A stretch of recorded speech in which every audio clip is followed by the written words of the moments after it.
ஆ India versus England 4வது test மேட்சுடைய டே 3 முடிவுல கன்னத்துல கை வச்சுட்டு உட்கார வேண்டிய நிலைமை தான் நமக்கு இருக்குது. பட் இருந்தாலும் அதுக்காக நம்ம அப்படியே சோர்ந்து உட்காந்துறக்கூடாது இல்லையா? எப்படி பிளேயர்ஸ்லாம் வந்து எந்திரிச்சு வா பார்க்கலாம் எதனா ஒண்ணு பண்ணுவோம் அப்படின்னு எந்திரிக்கணுமோ, அதே மாரி ரசிகர்களாகிய நம்மளுமே எந்திரிச்சு தான் ஆகணும். ஸோ என்னன்றத பார்க்க போறோம் இந்த வீடியோல. பாய்ஸ் அண்ட் கேர்ள்ஸ் நம்ம hi from Bala. So day 3 முடிவுல இந்த 4வது டெஸ்ட் மேட்ச் கம்ப்ளீட்டா வந்துட்டு அப்படின்னு சொல்ல முடியாது. பட் கிட்டத்தட்ட மேட்ச் வந்து இங்கிலாந்து கையில தான் இருக்குது. இப்ப அத எப்படி அவங்க கிட்ட இருந்து புடுங்கிட்டு வர முடியும்? அத அட்லீஸ்ட் ஒரு டிராவாவது ஆக்க முடியுமா? டிராவா? என்னடா இவன் கேவலமா பேசுறான். விக்டரிக்கு ஆடணும் அப்படின்னு பல பேர் சொல்லுவாங்க.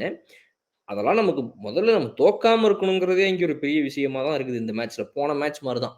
தோத்துறக்கூடாது. ஜெயிக்கிறோம், ஜெயிக்கல. தோத்துறக்கூடாது அப்படின்ற ஒரு விஷயம். தோத்தாலும் பரவால்ல, ஆட்றா ஜெயிக்கணும்டா நம்ம அப்படின்னு இந்த 2 இதுக்கும் நடுவுல மாட்டிக்கிட்டு முழிப்பாங்க. இதுல நம்ம பிளேயர்ஸ் எப்படி விளையாடப் போறாங்கன்றது தெரியல. இந்த 2 பேட்டர்ன்ல எத கையில எடுப்பாங்க அப்படின்னு சொல்லி. தோத்தாலும் பரவால்லையா? இல்ல வந்துட்டு தோத்துறவே கூடாதா? பார்ப்போம். இப்போ இதுல இந்த டே 3 உடைய முடிவுல நம்ம பார்க்கக்கூடிய அப்சர்வேஷன்ஸா என்னன்னா, மேட்ச் பார்த்த நீங்க எல்லாருமே கவனிச்ச விஷயங்கள் என்ன இருக்கும் அப்டின்னா, இந்த வாஷிங்டன் வெற்றிவேல் இருக்கு. அது மட்டும் முதல்ல இது சொல்லிடுறேன். 8 விஷயங்கள பத்தி நம்ம இந்த வீடியோல பேசப் போறோம். அதுல முதல் விஷயம் இந்த வாஷிங்டன் வெற்றிவேல் சம்பவம். அதாவது வாஷிங்டன் வெற்றிவேல் அப்படிங்கிற ஒருத்தர் வந்துட்டு இந்த கில்லுங்கிறவர் என்ன பண்றாரு அப்டின்னா, "தம்பி என்னப்பா டக்குனு வந்து 2 விக்கெட்ட பட்டு பட்டுன்னு அடிச்சு பிரேக் த்ரூ குடுத்து மேட்ச்சே கையில கொண்டு வந்துட்டியேப்பா! வெரி குட் கைய குடு இங்க.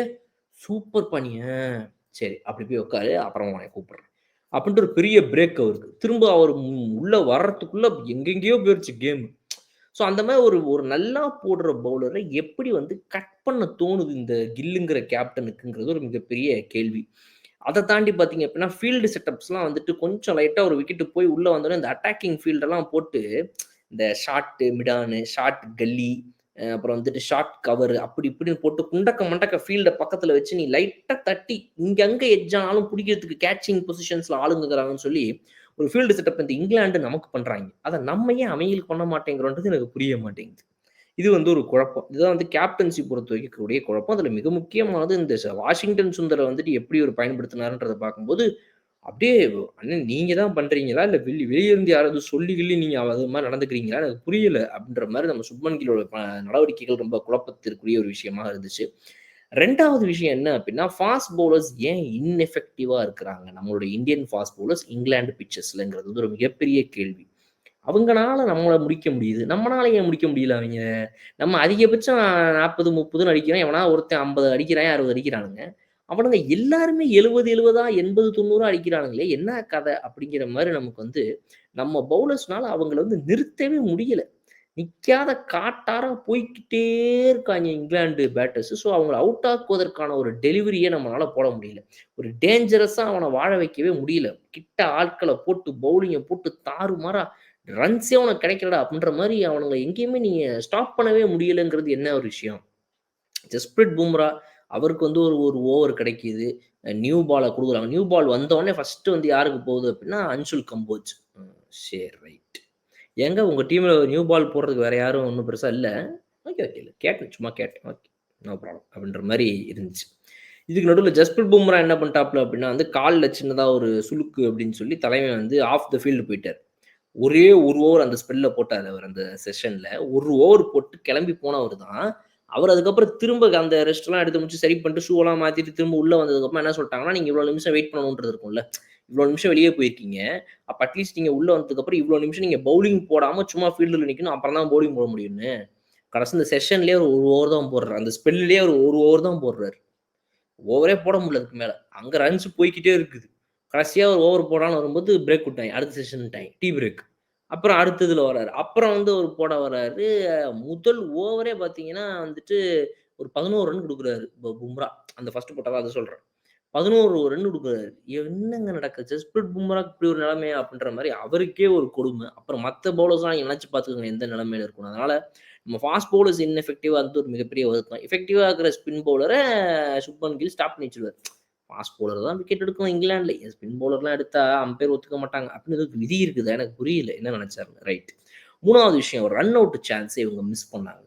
ஆரம்பத்திலேயே டேவோட ஆரம்பத்திலேயே டே 3ல இந்த செஷன் 1லயே ஸ்டார்ட்டிங்ல கொஞ்சம் நம்ம நல்லா ஆக்சுவலா போட்டு அவங்கள பெருசா அவங்கள மூவ்மெண்ட்லயே இருக்க விடாத மாரி ஒரு டார்ச்சர் குடுத்துட்டு இருக்கிறோம்.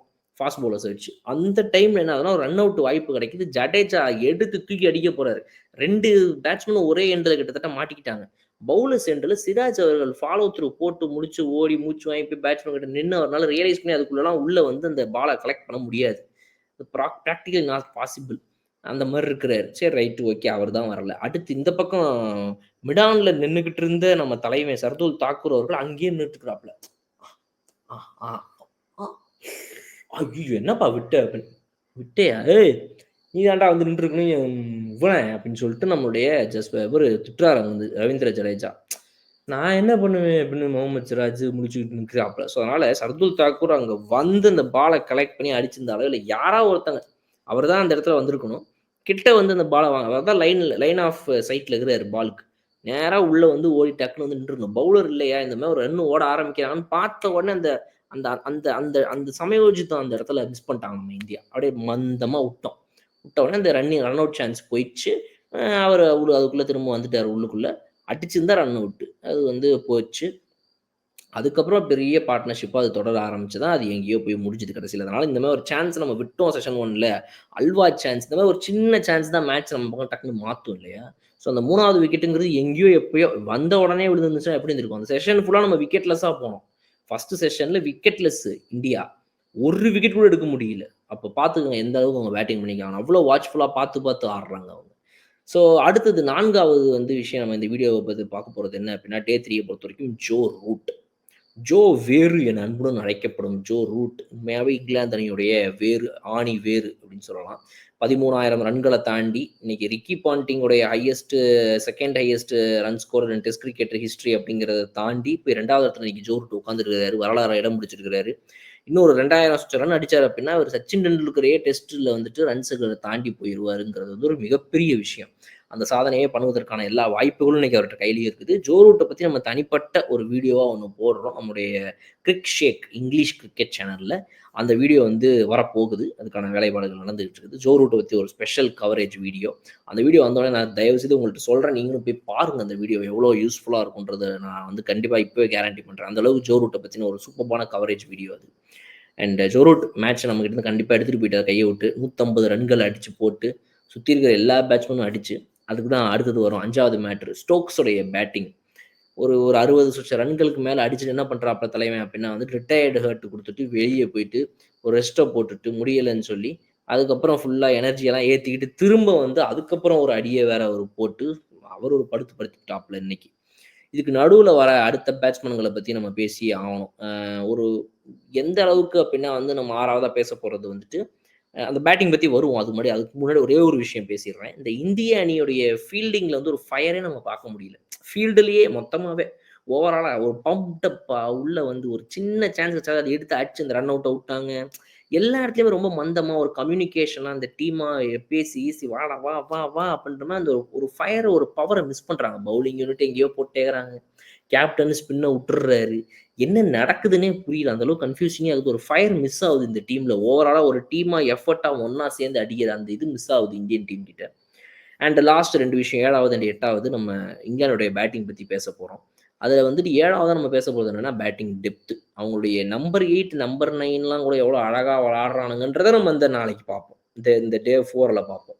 அந்த அளவுக்கு வந்து அவங்க ஒரு நல்ல பேட்டிங் டெப்த்தை வச்சிருக்காங்க. அது வந்து ரொம்ப நல்லாவே நம்ம கண்ணு முன்னாடி தெரியுது. இன்னைக்கு வந்து 7 விக்கெட்டு போன நிலைமையிலையுமே கூட இன்னைக்கு இந்த தாசன் ஒருத்தர் உள்ள வந்திருக்காப்ல. யார் அது தாசன்? அந்தோனி தாசனா அப்படின்னு நீங்க கேட்கலாம். இப்போ தாசன் அவர்கள் உள்ள வந்ததுக்கு அப்புறமா பார்த்தீங்க அப்படின்னாலும் கிறிஸ் வோக்ஸ் அதுக்கப்புறம் ஒருத்தர் வராரு. ஸோ கிறிஸ் வோக் வந்து இன்னைக்கு அவுட் ஆயிட்டாருன்னு வச்சுக்கோங்களேன். Mohammed Siraj towards end of the day out ஆயிட்டார் அவர். பரவாயில்ல ரைட் ஓகே. பட் இருந்தாலும் டாசன்ற ஒருத்தர் இவ்வளோ சூப்பராக ஆடுறாரு. இன்னைக்கு 7 விக்கெட்டு போயிருக்குது. இந்த நிலைமையில பென் ஸ்டோக்ஸ்னு உங்ககிட்ட கையில் இருக்கிறாரு. டாசன் இருக்கிறாரு. ஸோ 9 பேர் வரைக்கும் உங்களுக்கு வேற மாதிரி வெறித்தனமான பேட்டிங் பண்ணுறதுக்கான இடங்கள் இருக்குது. இன்னைக்கு என்னமோ அடிக்கல கிறிஸ் வோக்ஸ்னு வச்சுக்கோங்க. ஸோ அதுக்கப்புறம் வரப்போற அந்த பிரைடன் கார்சியாவும் ஒரு ஹாஃப் செஞ்சுரி இந்த சீசனில் போட்டார். இதே சீசன்றது நம்ம மறந்துடக்கூடாது.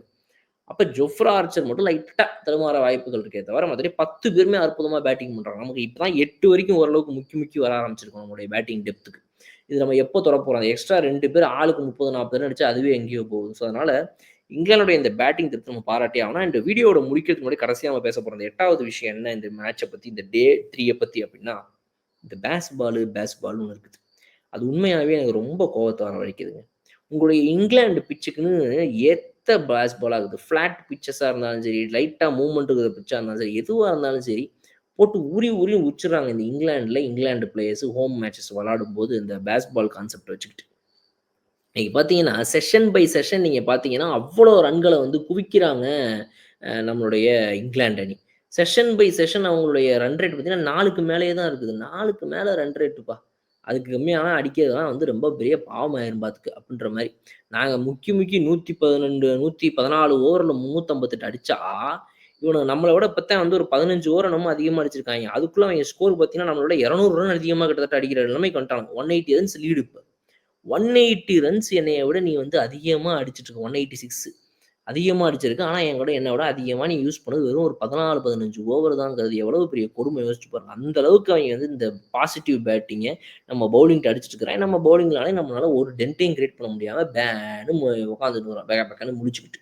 ஸோ அதனால இது எப்படி நம்ம இம்ப்ரூவ் பண்ண போறோம்? எங்க அவங்கள நம்ம ஸ்டாப் பண்ண போறோம்? இங்கிலாந்து பிளேயர்ஸ் இந்த அடிய இந்த பேஸ் பால்ல போடும்போது, அத எப்படி நம்ம தடுக்க போறோம்? அதுக்கு மிதியாம பயந்துட்டு புலம்ப போறோமா? இல்ல வந்துட்டு வச்சோம்ல சொருகணும்ல ஆப்பு, "ஏய் ஆப்பு கண்ணுக்கு தெரியாது ஏய்" அப்படின்ற மாரி நம்ம உட்கார போறோமா என்னங்கிறதெல்லாம் வந்து வெயிட் பண்ணி தான் பார்க்கணும். ஸோ நீங்க இந்த மேட்ச் எப்படி பார்க்குறீங்க? டே 3 உடைய முடிவுல இந்தியா கிட்ட தான் இருக்குதுன்னு நீங்க நினைக்கிறீங்களா? இல்ல அதெல்லாம் இங்கிலாந்து கிட்ட போயிடுச்சுங்க. அவ்வளதாங்க முடிஞ்சு போச்சுன்னு நினைக்கிறீங்களா? கமெண்ட் செக்ஷன்ல சொல்லுங்க. இன்னும் சூப்பரான வீடியோல நான் உங்கள வந்து பார்க்குறேன். அதுவரை விடைபெறுவது உங்கள் படம். Okay bye.